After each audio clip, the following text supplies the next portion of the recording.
28 June 1914 19 বছর বয়সী এক ছাত্র অস্ট্রিয়া হাঙ্গেরির প্রিন্সকে গুলি করে হত্যা করে। আর এই ঘটনার কারণে যুদ্ধ বেঁধে যায়। এমন এক যুদ্ধ যা 4 বছর ধরে চলেছিল এবং 2 কোটির বেশি মানুষ মারা গিয়েছিল। এমন এক যুদ্ধ যাতে অনেক রাজতন্ত্র শেষ হয়ে গিয়েছিল। এমন এক যুদ্ধ যা কিনা অনেকগুলো দেশ এবং কন্টিনেন্টের মধ্যে সংগঠিত হয়েছিল। আজকের দিনে এই যুদ্ধকে আমরা ওয়ার্ল্ড ওয়ার 1 বা প্রথম বিশ্বযুদ্ধ নামে জানি। শুনতে খুব অদ্ভুত লাগে, তাই না? একটি মাত্র ঘটনার কারণে বিশ্বযুদ্ধ শুরু হয়ে গেল। আদতে বাস্তবতা এতটাও সহজ নয়। এত বড় যুদ্ধ অবশ্যই বড় কোনো কমপ্লেক্স চেইন অফ রিজনেই হয়। এরপর এমন একটি ঘটনা ঘটে যার কারণে এতে স্পার্ক আসে। উদাহরণ হিসেবে ধরে নিতে পারেন আপনার সামনে একটি ডায়নামাইটের পাহাড় রয়েছে।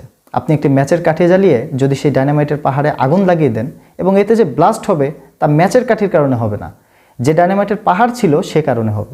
আসুন আজকের ভিডিওতে প্রথম বিশ্বযুদ্ধ সম্পর্কে বিস্তারিত জানার চেষ্টা করি। January 1916. 140,000 men were assembling for the attack. In our wood, the front trenches will be taken in the first minutes. For 3 hours, the German heavy guns. At 7 in the morning, the bombardments. 1914 সালে ইউরোপের map অনেকটা এমন ছিল। ম্যাপের মাঝে Austro Hungarian রাজতন্ত্র ছিল, যা কিনা আজকের অস্ট্রিয়া এবং হাঙ্গেরির চেয়ে কয়েক গুণ বড় ছিল। জার্মানির যে জার্মান রাজতন্ত্র ছিল তা আজকের জার্মানির চেয়ে কয়েক গুণ বড় ছিল। তখন পোল্যান্ড নামে কোনো দেশ ছিল না। রাশিয়াতে রাশিয়ান রাজতন্ত্র ছিল। আজ তুর্কি নামে যে দেশকে চিনি সেখানে অটোম্যান রাজতন্ত্র ছিল। এছাড়াও ইউকে ও ফ্রান্স ছিল। তখন ইউরোপের অধিকাংশ দেশেই মোনার্কি ছিল, মানে এক রাজা বাদশার রাজত্ব ছিল সেসব দেশে। তখন ইউরোপের ফ্রান্স, সুইজারল্যান্ড এবং স্যান মেরিনো শুধুমাত্র এই 3টি দেশ রাজতন্ত্র ছিল না, গণতন্ত্র ছিল। ইউরোপের পূর্বাংশের দেশ সার্বিয়া, বসনিয়া, রোমানিয়া ও বুলগেরিয়াকে একত্রে বালকান কান্ট্রি বলা হয়। ঘটনা শুরু করছি 1978 সাল থেকে। রাশিয়ান এম্পায়ার ও অটোম্যান এম্পায়ারের মধ্যে এক যুদ্ধ হয়েছিল। যুদ্ধে এক পাশে অটোম্যান এম্পায়ার ছিল, অপর পাশে রাশিয়ান এম্পায়ার ছিল। রাশিয়ান এম্পায়ার মূলত বালকান কান্ট্রিকে যুদ্ধে সহযোগিতা করছিল অটোম্যান এম্পায়ার থেকে আলাদা হবার জন্য। যুদ্ধের এক পর্যায়ে ট্রিটি অফ বার্লিন সাইন করা হয়। এই ট্রিটি অনুযায়ী বসনিয়া এবং হেরজেগোভিনার প্রশাসনিক ক্ষমতা টেম্পোরারিলি অস্ট্রো হাঙ্গেরিয়ান এম্পায়ারকে দেওয়া হয়, যদিও অফিসিয়ালি বসনিয়া এবং হেরজেগোভিনা অটোম্যান এম্পায়ারের অংশই থাকবে। কিন্তু 1908 সালের অক্টোবরে অস্ট্রো হাঙ্গেরিয়ান এম্পায়ার বসনিয়া এবং হেরজেগোভিনা দখল করে বসে। তখন অটোম্যান এম্পায়ারের মধ্যেও অভ্যন্তরীণ সমস্যা দেখা যাচ্ছিল, যার ফলে বুলগেরিয়া অটোম্যান এম্পায়ার থেকে বিচ্ছিন্ন হয়ে স্বাধীন রাষ্ট্র হয়ে যায়। বসনিয়া এবং হেরজেগোভিনা 400 বছর ধরে অটোম্যান এম্পায়ারের দখলে ছিল। স্বাধীনতা পাওয়ার পরিবর্তে আরেক এম্পায়ার এসে আবার এই অংশ দখল করে নিয়েছে। স্বাভাবিকভাবেই বসনিয়ার লোকজন এই ঘটনায় বেশ বিরক্ত ও ক্ষুব্ধ ছিল। তারা স্বাধীন হতে চাচ্ছিল। বসনিয়ার পার্শ্ববর্তী দেশ সার্বিয়ান জনগণও ক্ষুব্ধ ছিল এই ঘটনার। বসনিয়ার সাথে সার্বিয়ার ভৌগোলিক সম্পর্কের পাশাপাশি জাতিগত সম্পর্কও ছিল। আসলে সে সময় ইস্টার্ন ইউরোপের দেশগুলোতে স্লাভস এথনিসিটি ছিল। ইস্টার্ন ইউরোপে বসবাসরত লোকেরা এই জাতিগত সম্পর্কটা বেশ ভালোভাবে ফিল করত। ইনফ্যাক্ট আপনি যদি এই ম্যাপে দেখেন, দেখতে পাবেন ম্যাপে মার্ক করা দেশের জনগণ নিজেদের সাউথ স্লাভ বলে থাকে। অনেকেই এসব দেশে সাউথ স্লাভিক ন্যাশনের দাবি জানায়। তো সার্বিয়া এখানে অভিযোগ জানায় অস্ট্রো হাঙ্গেরিয়ান এম্পায়ার শুধুমাত্র বসনিয়া দখল করছে না, সাউথ স্লাভকেও দখল করছে। বসনিয়া দখলের আগে অস্ট্রো হাঙ্গেরির ফরেন মিনিস্টার রাশিয়ান ফরেন মিনিস্টারের সাথে আলাপ করে নিয়েছিল যে আমরা বসনিয়া দখল করতে যাচ্ছি, এতে তোমরা কোনো অভিযোগ জানাবে না। রাশিয়া এই কথায় সম্মতিও জানিয়েছিল, কারণ এর বদলে তাদের অন্য কিছু চাওয়ার ছিল। এই ম্যাপে দেখুন, উপরে আছে ব্ল্যাক সি, নিচে আছে সি অফ মারমারা। এর মাঝ দিয়ে স্টেট অফ বসফরাস বয়ে গেছে, যা ইস্তাম্বুলকে 2 ভাগে বিভক্ত করেছে। এই অংশ অটোম্যান এম্পায়ারের দখলে ছিল, আর রাশিয়া এটা দখল করতে চাচ্ছিল। তো রাশিয়া অস্ট্রো হাঙ্গেরিকে জানায় আমরা এই অংশ দখল করব, এতে তুমি আমাদের কিছু বলবো না, আর তুমি বসনিয়া দখল করো, আমরা তোমাদের কিছু বলবো না। খুবই ভালো ডিল। কিন্তু একটা সমস্যা ছিল। সমস্যা হলো রাশিয়াতে অনেক স্লাভিক লোক ছিল। যখন তারা জানতে পারে রাশিয়া অস্ট্রো হাঙ্গেরিয়ান এম্পায়ারকে বসনিয়া দখলে সহযোগিতা করছে, তখন তারা বেঁকে বসে। তারা কোনোভাবেই মানতে পারছিল না রাশিয়া স্লাভিক লোকেদের উপরে আক্রমণে সহযোগিতা করছে। এই ঘটনায় স্লাভিক লোকেরা প্রতিবাদ শুরু করে, যার ফলে রাশিয়ান এম্পায়ার দুর্বল হয়ে পড়ে এবং জনগণের কথা শুনতে বাধ্য হয়। তো জনগণের চাপে পড়ে অস্ট্রো হাঙ্গেরির সাথে সিক্রেট এগ্রিমেন্টের পরেও রাশিয়া সার্বিয়াকে সমর্থন করা শুরু করে। 1909 সালে অস্ট্রো হাঙ্গেরিয়ান এম্পায়ার জার্মানির সাথে আলোচনা করে, যদি আমরা সার্বিয়া দখল করতে যাই এবং রাশিয়া এতে নাক গলায়, তুমি কি আমাদের সহযোগিতা করবা? জার্মানি বলে আমাদের সম্পর্ক নতুন না, অবশ্যই সহযোগিতা করব। অপরদিকে রাশিয়া ফ্রান্সের সাথে আলোচনা করে এবং জানায় অস্ট্রো হাঙ্গেরি প্রথমে বসনিয়া দখল করেছে।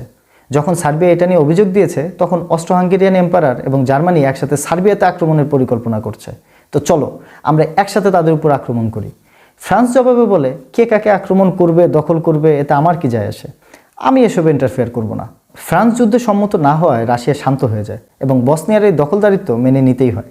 তো বিশ্বযুদ্ধের যে সম্ভাবনা ছিল তা এখানে থেমে যায়।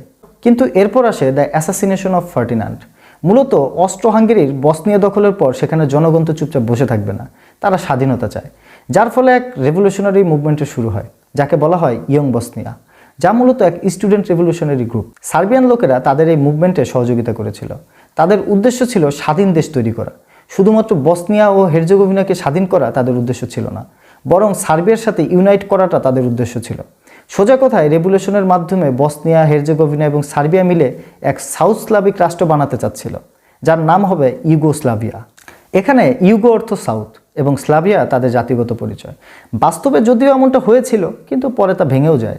28 জুন 1914 সালে অস্ট্রো হাঙ্গেরির প্রিন্স ফার্দিনান্দ তার স্ত্রী সোফির সাথে বসনিয়ার দখলকৃত অংশ পরিদর্শনে বের হন।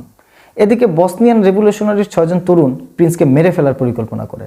সকাল প্রায় 10টার দিকে রেভলিউশনারির একজন সদস্য, যার নাম ছিল ক্যাভরিনোভিক, প্রিন্সের গাড়িকে উদ্দেশ্য করে একটি বোমা ফেলে। এই বোমা গাড়িতে বাউন্স করে রাস্তায় পড়ে ব্লাস্ট হয়।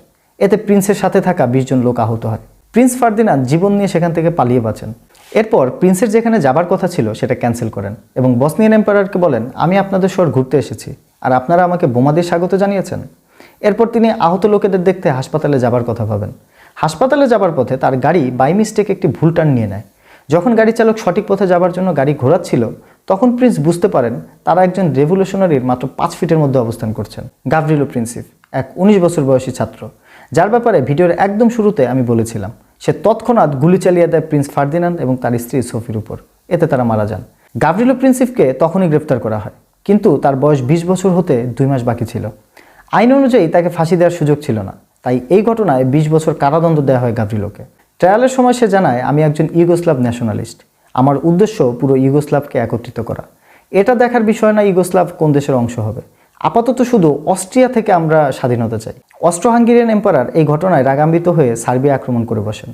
রাশিয়া সার্বিয়াকে রক্ষা করতে যুদ্ধে অংশ নেয়। জার্মানি দেখে রাশিয়া অস্ট্রো হাঙ্গেরির বিরুদ্ধে যুদ্ধে নেমেছে, তাই জার্মানি অস্ট্রো হাঙ্গেরিকে বাঁচাতে যুদ্ধে অংশ নেয়। এবার ফ্রান্সও পিছিয়ে ছিল না, তারা রাশিয়া এবং সার্বিয়ার পক্ষে যুদ্ধে জড়ায়। এখানে একটি চেইন তৈরি হয়ে যায়, যাকে চেইন অফ ফ্রেন্ডশিপ বলা হয়।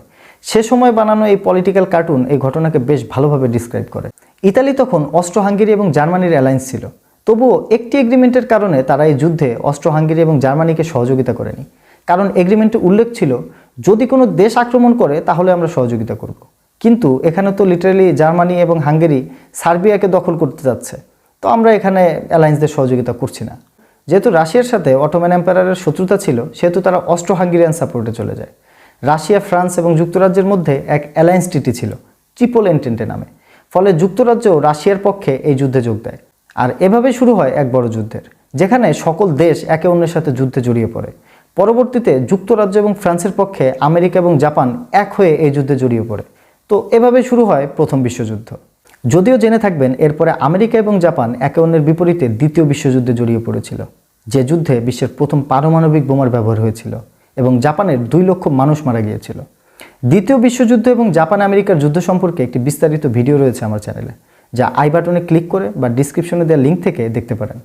কিন্তু প্রথম বিশ্বযুদ্ধ নিয়ে এক বড় প্রশ্ন আসে, এই সকল দেশ যুদ্ধে এত আগ্রহী কেন ছিল? আজকের দিনে এতগুলো দেশ একসাথে যুদ্ধে জড়িয়ে পড়া এত সহজ নয়। তখন কি এমন ব্যতিক্রম ছিল যার কারণে এতগুলো দেশ যুদ্ধে জড়িয়েছিল? এ ব্যাপারে জানতে আগ্রহী হলে কমেন্ট করুন।